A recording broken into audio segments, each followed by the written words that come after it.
Okay, well, I think we'll get started today.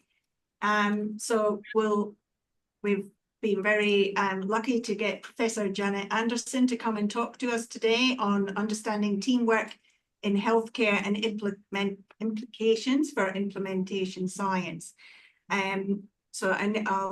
Before I introduce Professor Anderson, we'll do acknowledgement of country. So I acknowledge the traditional custodians of the Macquarie University land, the Watamagal clan of, I can't read the rest, whose cultures and customs have nurtured, the Darug Nation, I should know it off by heart, whose cultures and customs have nurtured and continue to nurture this land since the dream time. We pay our respects to elders past, present, and future. Thank you. So as I said today, we've got Professor Anderson, who is at Monash University and is recognized internationally as an expert in systems approach to healthcare quality improvement. She has pioneered the development of methods for applying adaptive systems approaches to quality and safety in areas such as emergency care, older people's care, and paediatric emergency care. She is the course leader for the short course Human Factors in Healthcare, Designing Safe Systems, which is designed for clinicians and delivered online over 7 weeks. And I'd like to thank you for joining us today at the Implementation Science Interest Group. So over to you. Thank you. Thank you very much for that introduction. Let me just see if I can share this. Yeah, you can see it now? Yes. Great. And start. So it looks like a slideshow now. It does, yeah. Thank you very much. It looks good. Great. That's progress then. So thank you very much for the invitation. It's great to be speaking with you today, and great that we can do this remotely and in different parts of the country. So what I thought I would talk to you about is some of my recent work on adaptive teamwork. So I thought, just as an introduction, to reflect a bit on limitations and problems of current approaches to quality improvement and teamwork, and then introduce the recent research that I mentioned that highlights the importance of adaptive teams and systems. So I want to really draw on resilient healthcare and safety 2 theory and talk about some research on adaptive teams and types of teams. And then just at the end, try and bring that back to implementation science and think about how this can help inform implementation science, especially in the area of understanding in depth about context. So just starting at the start, I'm sure you all know this, where I guess lots of people are frustrated by the slow progress in reducing adverse event rates, which hover internationally around about 10% of admissions and have for a long time. And along with that, we, I guess, find a lot of people quite frustrated by this focus on adverse event analysis. In other words, reacting to events that have already happened rather than thinking prospectively or proactively about how to prevent future incidents. And along with that, there's kind of a focus on compliance and adherence to procedures and a kind of focus on human error, or humans as the weak link in the system, if you like, and humans as being the cause of most adverse events. But this approach has, along with it, a number of assumptions about how healthcare work proceeds. And that is that interventions have a predictable, stable, linear effect that can be measured. And in fact, that work proceeds in this predictable, stable, linear fashion where steps can be mapped out and it can be followed. And this leads to a kind of emphasis on scaling up and spreading interventions with not enough, in my opinion, focus on understanding context. And there's a bit of an emphasis on skills and knowledge, staff skills and knowledge, along with a neglect of the kind of social relational aspects of care delivery and adaptation. So those non-technical aspects of work, if you like, are not as highly understood or valued as the technical skills. And I'm hoping to make a case for why that should not be the case. I've just put a couple of my papers up here that you might be interested in having a look at that kind of talk about some of the limitations of the current way that we think about improvement. So what do we need? In order to improve, I think we really need a theory of how healthcare systems work, how work gets done, how care is delivered. And we need a new way of seeing and thinking about problems and solutions. And most importantly, we need to support workers and provide what they need to deliver care safely, rather than seeing them as the weak link in the system and having this ever-increasing focus on controlling what they do rather than thinking about how we can increase their adaptive capacity. I'll talk a bit more about that in a moment. And so what I'm arguing is that we need to supplement these existing approaches and practices that we have with other insights from resilient healthcare, safety to adaptive teamwork, and this focus on understanding the system and describing it actually as a basis for design. So what is resilient healthcare? I'm sure probably everybody already knows, but just quickly, it's a proactive systems approach aimed at helping systems to anticipate and prevent problems. So it's not focused on individuals, it's focused on systems. How can we create a system of work that allows problems to be anticipated and prevented? And it's based on the reality of clinical work that has been documented in many, many, many studies now, which shows that it's very dynamic. People are adapting constantly to problems and challenges that surface. Sometimes can feel chaotic, where people are adapting so quickly and so often that it's really hard to understand what the actual linear process is, if there ever was one. It's also based on the kind of centering of this idea that social interaction and negotiation and coordination and articulation across groups is vital for healthcare delivery. Healthcare systems are not engineered or designed. We don't have a design diagram for them. We don't know how they're supposed to work, but we know that it's that social interaction and negotiation and the way groups of people coordinate across physical locations and time that is actually the reality of the way the system works. And what we need to be focused on how we can strengthen that in order to have a proactive approach, rather than thinking that we can design these systems as you would, for example, an aircraft or a nuclear power plant, for example. And at the bottom of this, at the very basis of it, is this idea that resilience or safe adaptation is necessary for a system to function effectively. And this word resilience can be a bit problematic because people immediately now, especially post-COVID pandemic times, think of resilience as an individual kind of psychological attribute of being able to resist stress or burnout. But what we're actually using it in this sense is to talk about a system that flexes and adapts to challenges and problems rather than grinding to a halt or resulting in an adverse event. And there's growing evidence that that kind of system resilience or adaptation is necessary for a system to function effectively. So the international group, have recently streamlined the definition of organisational or systems resilience just to be very simple and clear: the capacity to adapt to challenges and changes at different system levels to maintain high quality care. And you can read more about that in the paper that I've cited there. So how do we actually go about studying it? This is a model that my team developed quite some time ago now, in 2016, and it's basically thinking about how we can actually investigate resilience if we're looking at work as it happens in practice.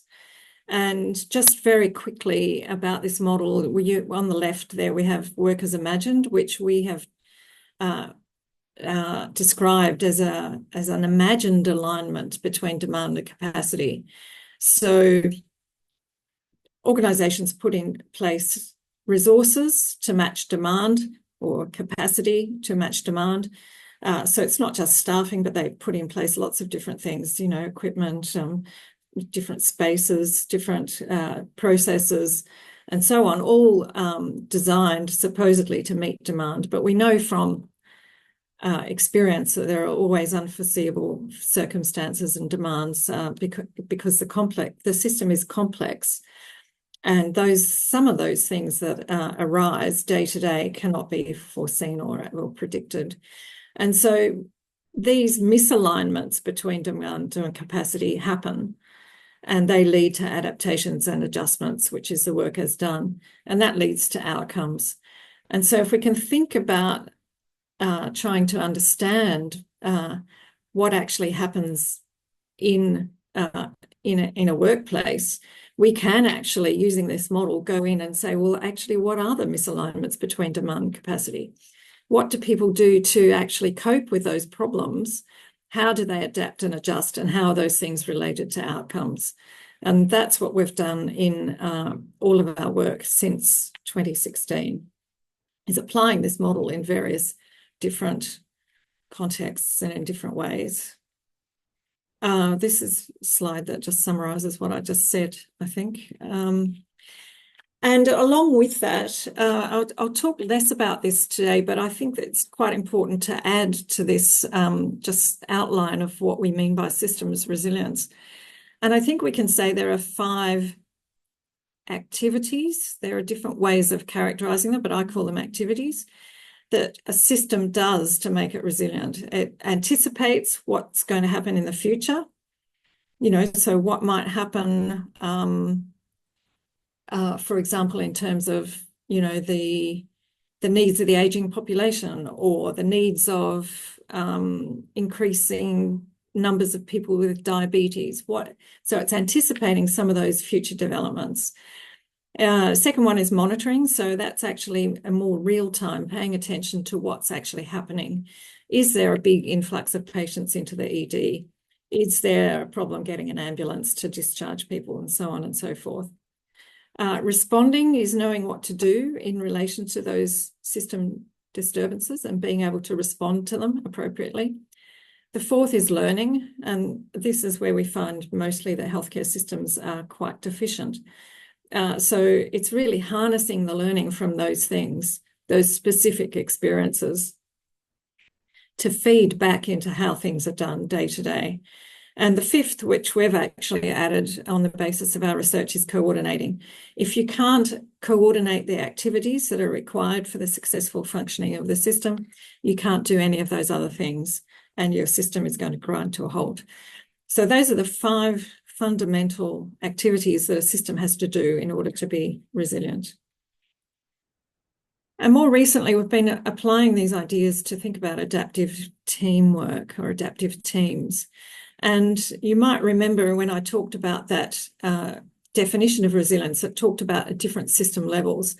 And the reason that is because system resilience can operate at any level. Mostly what the research has done is focus on in the individual level, because, you know, looking at, you know, what does the individual nurse do when the patient doesn't agree with having a particular treatment?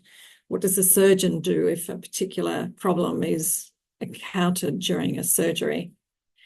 But there are lots of different levels to a healthcare system that have not been particularly well studied for good reasons, including that it's difficult to do.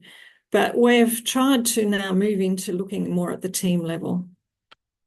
And that's because, as we know, care is delivered by teams, and they can respond, a team can respond quickly and flexibly in the moment to solve problems. And of course, there's much more of a focus on what factors can increase the capacity of a team to do this effectively. I've just put these two models here. You may be aware of these SALAS models of teamwork. Way back in 2005, there was the Big Five teamwork model, which is on the left there. And you can see, I think, that right in the middle there, there's a what do you call it? There's adaptability, which is an element, which was seen as an element of the Big Five factors in teamwork. And recently, SALAS has brought out the Team First model, which is on the right, which doesn't include adaptability, which I think is quite interesting that that they're moving away from this idea of adaptive teams. But as you'll see in a minute, I think there's now increasing kind of understanding that adaptive teams are the actual basis of everything in healthcare that happens that's successful.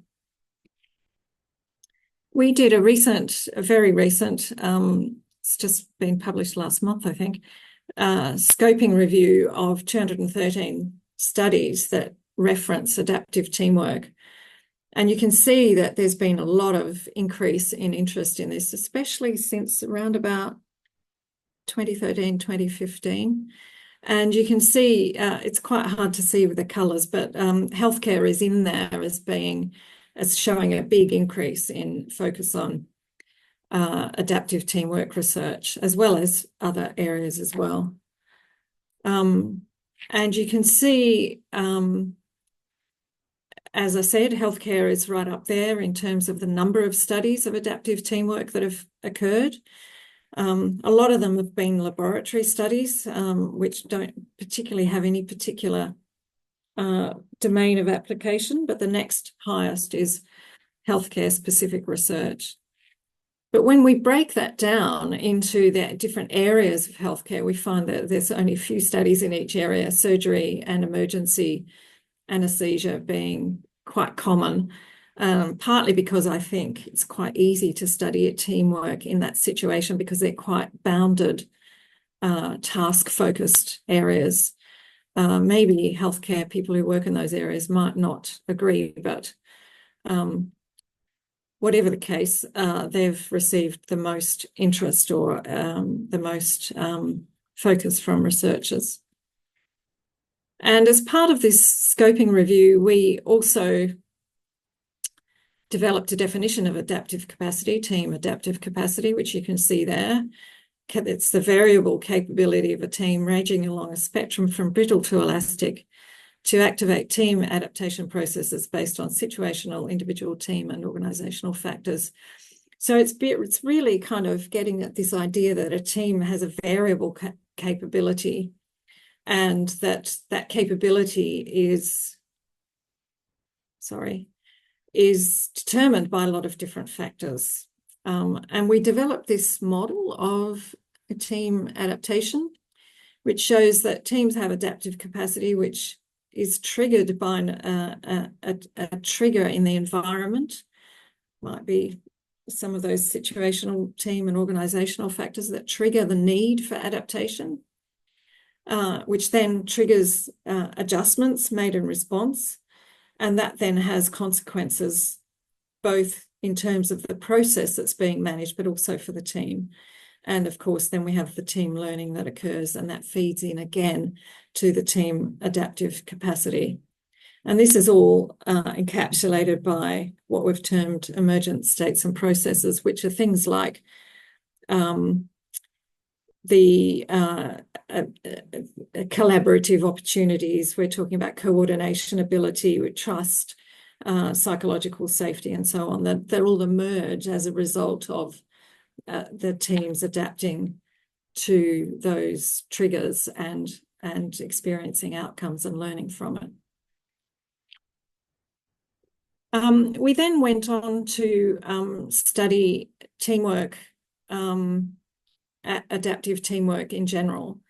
This is a study that was done in the UK a couple of years ago. And the idea was to truly try and dig into the mechanisms underlying team adaptation and identify, getting back to our model there on the right, to identify the types of misalignments that happen and the adaptations that happen and how those things might be linked. And the first thing that we found when we went into this was going back a step, this was a ward-based study. So we looked at different wards within a hospital. And the first thing that we noticed was that there were different types of teams, and we've characterized this team typology, and the paper there is at the bottom there that you might want to follow up for more information.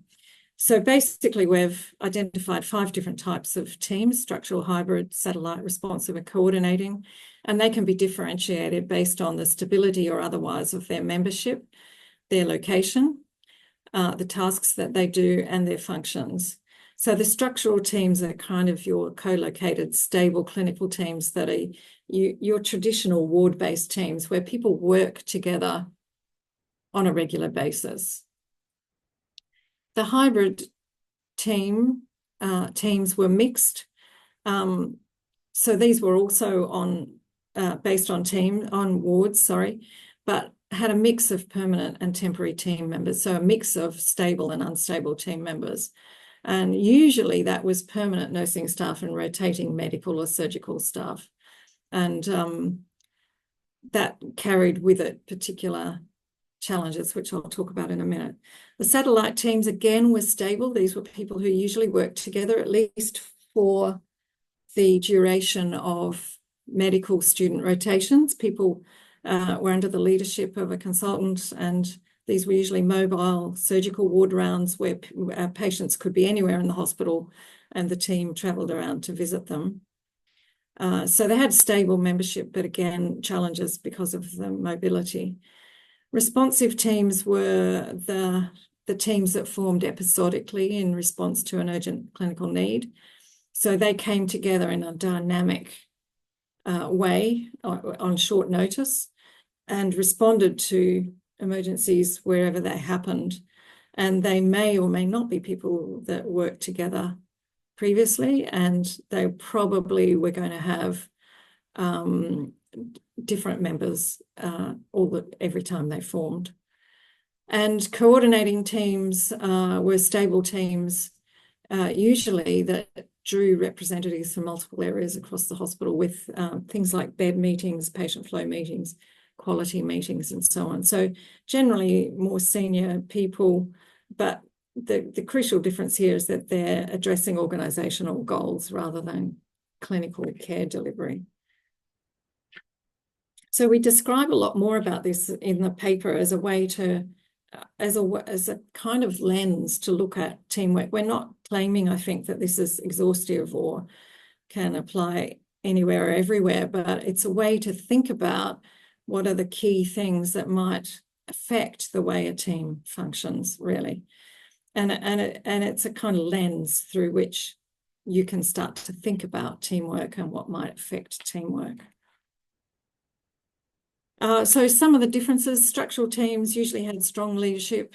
They had lots of implicit coordination, so they could really quickly just reconfigure what they were doing in response to demands, and supported each other. The hybrid teams were characterised by permanent members who provided most of the information needed day to day. And there was very high workload because, if you recall, these were surgical or short stay units, so they had quite a challenging environment to work in, but characterised a bit by lack of integration between these stable and unstable team members, and difficulties with strong leadership. The satellite teams, as we said, coordinating across different locations, but without ownership of equipment and space. But on the plus side, had very strong leadership and support and task sharing. And the coordinating team actually had focus on information sharing and gathering, rather than on actually completing tasks, which changed a bit the nature of what the teamwork was like. In this particular study, we didn't focus on responsive teams, although that was part of our typology, but we didn't gather in-depth information from those teams in this study. So what we found is that there were some basic types of misalignments that happened in every team. So equipment shortages, staffing shortages, communication problems where messages were not accurate or clear or consistent, space being poorly designed for the required purpose, processes being poorly designed, not efficient or reliable or easy, and workflow being quite fragmented, with staff being taken away from the task they're working on to do something else. So I think this was, if I can say, a kind of it was quite interesting for us to see that these common types of misalignments occurred pretty much whatever you were looking at, wherever you were looking at it in the hospital. And similarly, we found that there were only three types of adaptations that happened in all the teams. So extra role performance, where people spontaneously took on more work that was not their direct responsibility. So this is things like people helping out, the doctor helping out with the observations, or the nurse manager helping out with the meal trays, or whatever it happened to be. Resource redistribution, which could be redistributing equipment or staff to areas where there was greater need. And then there were three types of process adaptations. So changing who does a process, how it's done, or when it's done. And if we think about, as I said, linking those things, the misalignments and the adaptations, you've got the misalignments down the left side there and the adaptations across the top. And it's quite interesting to look at how common these communication, equipment, process, and space misalignments were, and how what the common adaptations were. In that case, the how process adaptations were extremely common. So people actually changed how care was delivered or how a process happened in order to cope with problems with communication or equipment or processes or space. With equipment also, they used equipment resource redistribution, which makes sense. So they try and get equipment from elsewhere if they didn't have what was required. Process misalignments, there was also a lot of extra role performance. So if the process doesn't work properly, people would try and take on extra work that wasn't strictly their responsibility to try and make the process work. And then, of course, we've got staffing redistribution if there was a staffing problem, but very often also extra role performance. So if there was a staffing shortage, people would just work harder. So we can start to think about how, as I said at the start, processes are not simply linear and predictable. We have a lot of this kind of rejigging, re-engineering things on the fly as problems and challenges are encountered. And we can pretty much summarize what those things are, actually. Again, I'm not claiming that this is exhaustive. It was one hospital in the UK that we studied, but it was quite a large sample size and quite a large number of teams. So we can start to think about, well, actually, this is in terms of the flux of challenges and adaptations, some of this is a little bit predictable. It's predictable that things will change and that we need to take that into account. And then if we start to think a bit further, these are just a few examples from the data. If we start to think a bit further about how those things, those links between misalignments and adaptations are different for the different teams, we can see that they are. So if we look at the example of equipment misalignments, they were most common for satellite and hybrid teams. And as I've said, the satellite teams had no home base and no ownership of equipment. So they were very often trying to adapt by their processes, how and when their processes worked, and trying to garner equipment when they could. And the hybrid teams also adapted processes in different ways and tried to garner equipment. Even though they had a stable home base, but they had this constantly changing team members, and there was often competition for equipment and things going missing and so on. Structural teams had less problem with equipment, but often tried to assert their ownership and deter others from borrowing equipment. And the coordinating team had the least problems with equipment, but again, did have some adaptations involving changing how processes were done.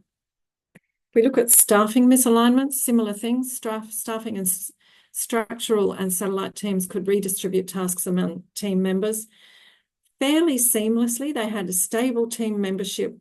They knew exactly who was in the team. They knew each other very well. They could kind of almost seamlessly adapt their processes, redesign processes, adapt who did things and when they happened. And so they had a lot of strengths in terms of being able to deal with those misalignments. The hybrid teams had fewer options. They depended on bank staff or borrowing staff from other wards, which often was not feasible. And so they relied very heavily on extra role performance. In other words, people just taking on more staff. And the coordinating team was least affected by staffing misalignments, but could also adapt by changing who did something. So for instance, they would often, or not often, but they would sometimes send different representatives to the meetings because the person who would normally go was not available. And again, just think this is the last one, workflow misalignments, structural, satellite, and coordinate. I can't read, sorry, I can't read my slide here. Here, structural, satellite, and hybrid teams adapted by changing when tasks were done. So again, satellite teams divided up tasks between team members. And again, hybrid teams also used extra role performance. In hybrid teams, it was very often the fact that the transient team members, or the ones who were not stable or permanent members of the team, were relying very heavily on the knowledge of permanent team members. So in summary, what we found from this really is that teams have different challenges and different resources for managing the challenges. And those different challenges and different resources were determined by and large by the team design, the structure, the membership, the tasks, and the resources that they had available. And so the implications of this clearly are that we can't just decide to regard all teams as equivalent because they're not. They have these different ways of operating which have fundamental implications for the way they operate.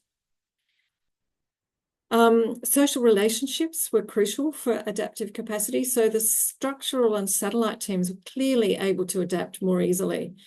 And as I like to say, seamlessly. They could easily reshuffle things. They could easily come to agreement about how things worked.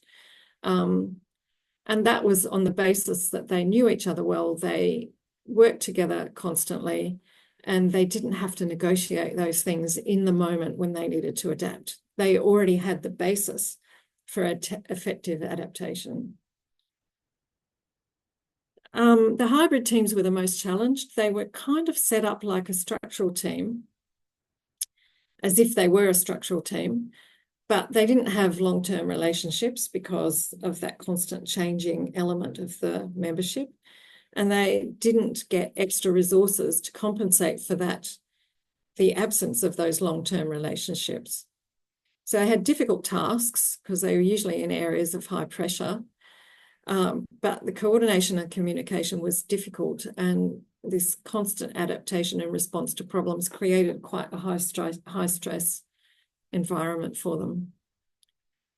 And the coordinating teams had kind of episodic teamwork, which meant they had fewer options for adaptation. And potentially also because they were representatives from different areas working on an organisational objective, some hints of conflicting priorities, because what might be good for one area might not be good for another. And so how do you resolve those kind of conflicts when you're working on a higher organisational goal? And just to, we haven't published this yet, but we have replicated this study in 5 different countries. And what we're seeing here, more or less, is similar patterns of teamwork and challenges across those different health systems in the different countries, which is interesting. So this was not just a UK phenomenon. As I said, some slight differences, but we are still working on the analysis for that. But I think we can be fairly sure to say that these are this kind of challenges and adaptations are a ubiquitous kind of feature of healthcare work. So what are the implications? I think clearly we need to consider team type in team design, in training design, and in implementation and improvement. And we need to explicitly discuss team adaptation and adaptive capacity using a theoretical lens. And I've provided a couple here. Of course, there's the model that in the bottom left there. There's the team adaptive capacity model. There's the team types. And then we've got the 5 resilience capacities or activities that I discussed before as a way to start to think about differences between teams and what they may be able to use in their team environment to adapt and respond effectively to challenges and problems. So I think this has to be, so team type and adaptation need to be explicitly built into implementation and improvement. We need to also think about the need for structured flexibility. I'm not saying that this can be a free-for-all where anybody can do anything because they need to adapt. I think we need to be much more considered about when structure is required, and I've just put some suggestions there. They're not research-based, but they're just suggestions about when structure might be required and when flexibility might be required. And again, what are the requirements of flexibility? We don't necessarily want anything and everything to be flexible. But this again gets back to the need to surface these discussions and to start to acknowledge that flexibility and adaptation are things that are fundamental to healthcare work, and we need to talk about it rather than thinking that everything can be nicely delineated in a nice, stable, linear manner. And we need to also be really mindful that adaptations may solve immediate problems but create problems elsewhere. So they can lead to burnout, which I think we were almost observing it really in the hybrid teams that we observed, where there was constant adaptation.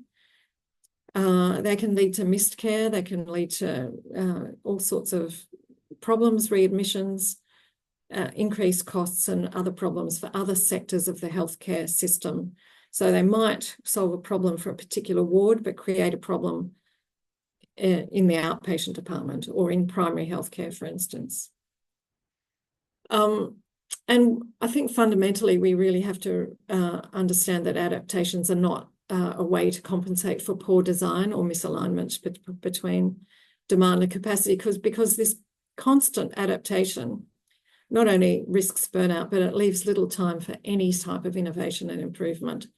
And so we need to also be thinking about how we can use better design and implementation to reduce the need for adaptation and make sure that those adaptations are really high value and they're really agreed and discussed. So bottom line, I think effective and sustainable implementation requires deep understanding of context, particularly team structure and function, and also the organisation of work. And we need to move beyond things like surveys and questionnaires to capture things like that. We need to really observe work. We need to discuss the work with the people who are doing it. And we need to use a theory of work we can't go into these healthcare environments and think that we can ask people, well, what's the adaptive capacity of your team? Because that's going to make no sense to people. We need to really grapple with the in-depth detail of what it takes to actually work in that environment. And then we need to apply the lens of theory to make sense of it. And I've given you some examples here, but I think the resilient healthcare theory is an emerging theory of work that is extremely useful in terms of understanding how implementation needs to take account of what happens on the ground or in work as done. So I shall finish there, but just a note here, if you wanted more information about the short course that was mentioned, there's a link there. But there's also a Human Factors Conference early next year, in March next year, which is based on complex adaptive systems in healthcare. And so we'll be discussing a lot of these kinds of aspects of healthcare work at the conference. So feel free to have a look at that and think about whether you would like to participate. So I've just got some thank yous there from the various people I've worked with in various parts of the world. And I will stop there and open for questions. Thank you very much. It was a very interesting talk, and it's an area that I know that in our research, well, I know in my research and working as a clinician as well, is it's very interesting to sort of get that overview, and I can definitely resonate with some of your findings in there. So I just wanted to open it up to the audience. Has there anybody got any questions? If you could put your hand up. You can either put a physical hand up or one of the little emojis. Or is there anybody put anything in the chat? Oh, Alice. Hello, Alice. Hi, Janet. So your talk was really, really interesting. I work in far north Queensland and do a lot of work in rural and remote healthcare models. And I was particularly interested in the way you described the teams. And obviously this was a hospital-based project in the UK. But I'm wondering whether you had any thoughts around how transferable this idea around the hybrid and the satellite and the stable models, and also the implications for that into that primary care space. And I'm particularly thinking about teams that are often based as they themselves are a team, and they might be based somewhere, and then just an individual leaves that team space and moves to a primary healthcare space where there's another team that sort of they have to integrate with. So I'm just wondering if you had any thoughts about that. Yeah, thanks for that. I have been thinking recently, or even longer than recently, that we need to expand it really to think about, teams that interact remotely, I think. But you're right, that wasn't part of the kind of landscape when we did the study. But I think that's right. I think we need to think about that. And the things that you're identifying about people moving and integrating into different teams. I mean, that was one of the kind of really big challenges with this work, because I think what people think is that you can go into a healthcare setting and identify a team and go and point at the team and go, that's the team, that's them, and that's the end of the story. But actually we have layers and layers of teams. We have people moving around. We have people being members of multiple teams. We have teams of teams interacting with each other. And so it's that complexity that I think we're really grappling with theoretically. Mm-hmm. And this typology, I think, was a kind of first attempt to try and think about it. And as I said, it's not that we were thinking that this is set in stone, but it was a way of kind of framing our investigation. So, for instance, when we were looking at the satellite team, we could draw a boundary around that satellite team that goes around the wards. But equally, when they go and visit a ward, that's a hybrid team, because now they're interacting with the ward team to do their ward round. And so there's a lot of complexity in terms of how you define a team and how you think about it. And that defies these kind of neat categories. And so I think the way we were viewing the typology is as a kind of framing device to think about, well, what are we actually going to focus on when we're looking at what goes on in this particular setting? That was our thinking about it. But going back to your question, I haven't answered your question very well, I know. But I wonder, I'm not sure. The answer is I'm not sure whether the remote teams, for instance, where you have stable members who are co-located, who know each other, maybe they're not co-located, but they know each other very well. Are they going to operate in the same way as a structural team on a ward, but they just happen to be remotely communicating? I don't know. And I think that's an open question. And I think you can ask that for a lot of these different team types. Is the communication medium, if you like, one of the important factors? And I think we don't know yet. But I think these are all the questions that we've got to start to grapple with, because you can't just think that putting a whole lot of people together and calling them a team is what's going to make them a team. As we all know, it doesn't work like that. We have to think much more deeply about the things that make a team and the things that make team easy or difficult. It was a long-winded answer, but thank you. No, thank you. That I knew there would be an easy answer to it, but I do appreciate those thoughts. Thank you. Thank you. Andrea has got her hand up. Thanks, Karen. A great talk, Janet. And my question is probably a little bit similar to Alice's in that I work at the Daffodil Centre at the University of Sydney. I'm very interested in supportive care in cancer, especially around people with advanced and metastatic disease who are living long term. And I was struck by, I think, perhaps your applicability to perhaps, some of the work I'm doing around implementation of specialised metastatic support groups which is happening increasingly in the hospital setting by metastatic breast care nurses. And I assume that would be classified as an outpatient sort of clinic or setting, and whether you did any work in sort of outpatient teams, and from my, listening to what you've said, I thought maybe it's like a hybrid team, because they're people coming together from different areas of the hospital, for example, psychologists, nurses, social workers, and they're grappling with some of the problems that you've got in terms of long-term relationships, lack of dedicated resources. So I just wondered, have you done anything in that space, and is my understanding correct that I could perhaps, apply your thinking to sort of some of the work I'm doing in the implementation of support groups? Interesting.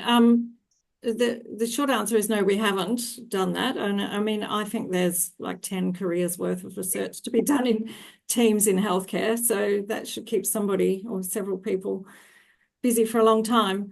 But going back to your situation, so the people who come together, the interdisciplinary members, are they the same people every time, or are they different people? They tend to be the same people, but there's a great deal of variation between one hospital and the next in terms of who that team might be. And there's also tends to be a little bit of a crisis if key members of that team leave, and the team sort of often seems to actually collapse. Yeah. Okay, well, I'm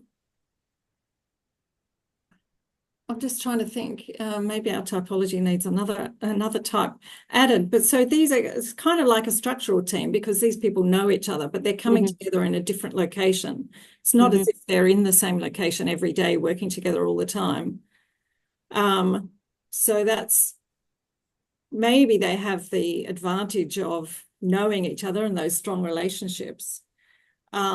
But I think what would be interesting is to see, well, what are the challenges they have in their work, and how do they coordinate responding to those challenges? Is it that they need more support in doing that, or are they able to draw on their strong relationships because they know each other to do that kind of fairly seamlessly? I think that's part of the question that would need to be asked there. I was going to say something else then as well. Sorry, that's just gone out of my head.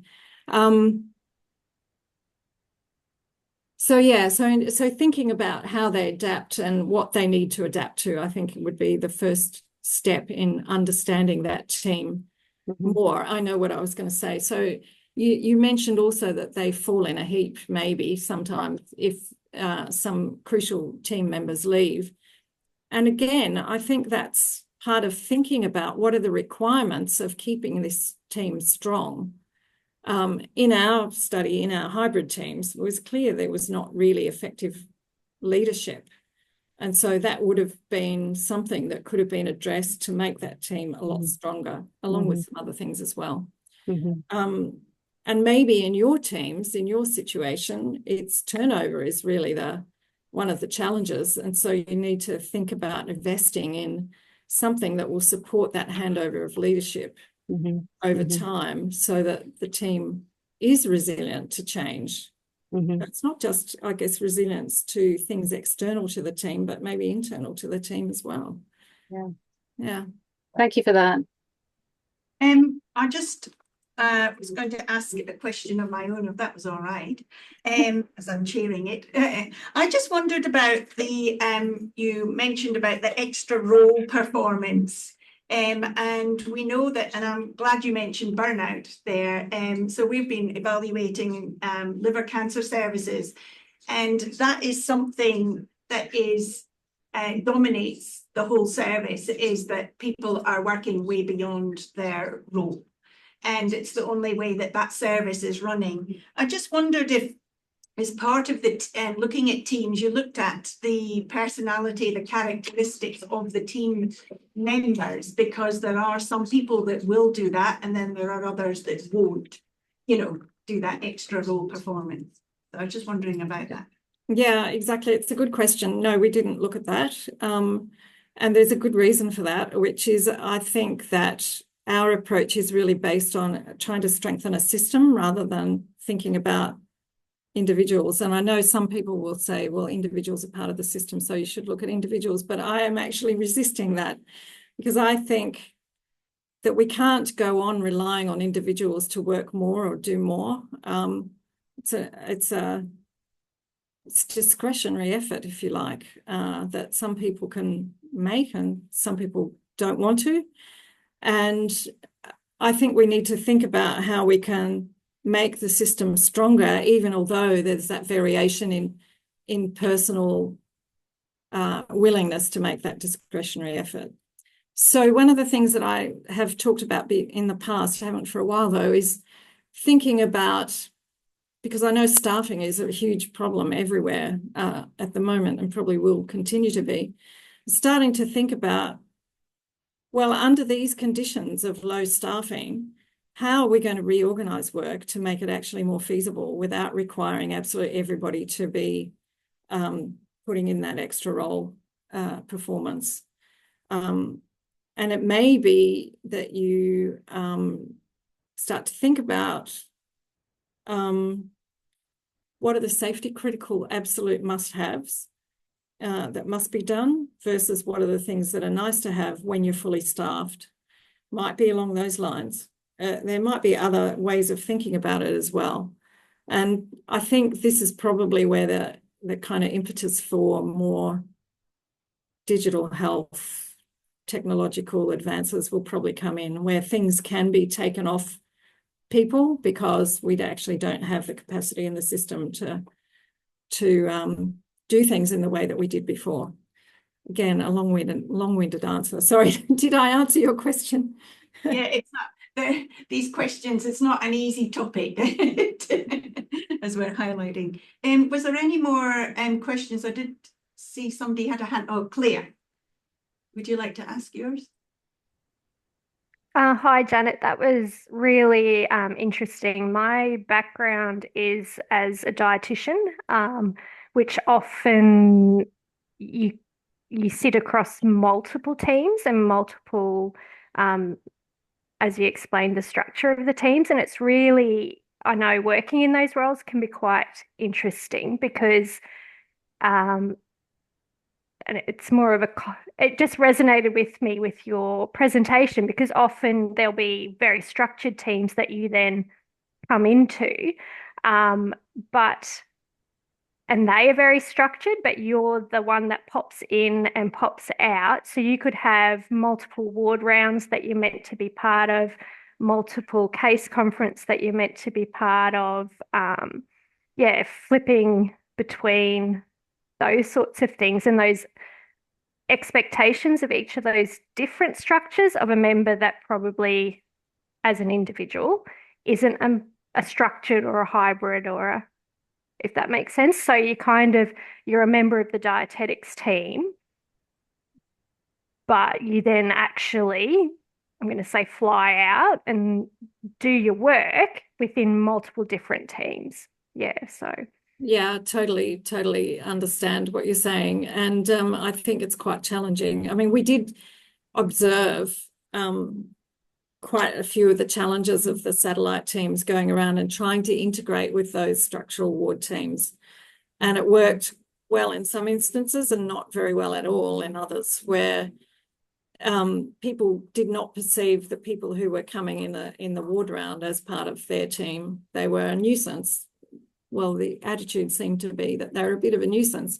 They came and used the computer and took the equipment and got in the way and then went on their way without saying anything, you know. So so you could see that there was potential for conflict there.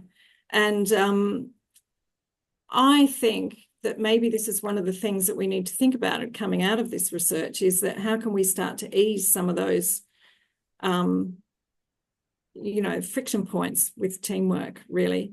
And the first thing, as I said before, is acknowledging that it's not just one team. You're part of the dietitian team, which is a structural team. You know each other pretty well. I'm assuming you share an office and you work, you know, discuss things together and so on, and divide up your work and decide who's going to do what. So that's a structural team. But then you go into all these other teams in different capacities.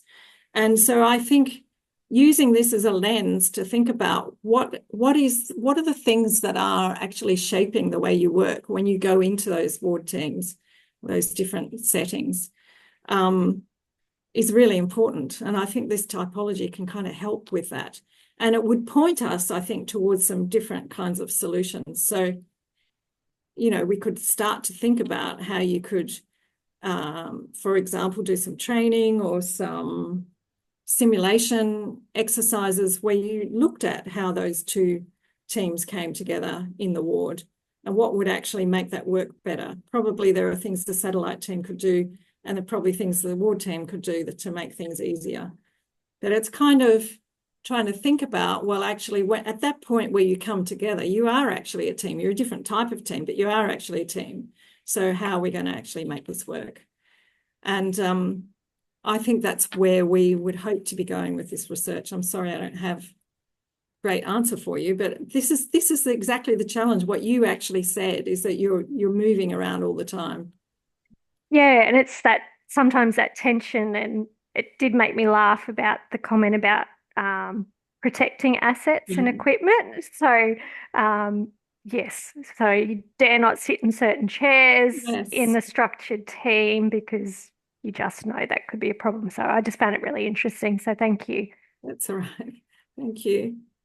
Well, thank you very much. That's been, we're now at time. So I'd just like to thank Professor Anderson for a really thought-provoking talk today. And I'm sure there'll be a few of us looking at your papers that you highlighted as well and looking at your work.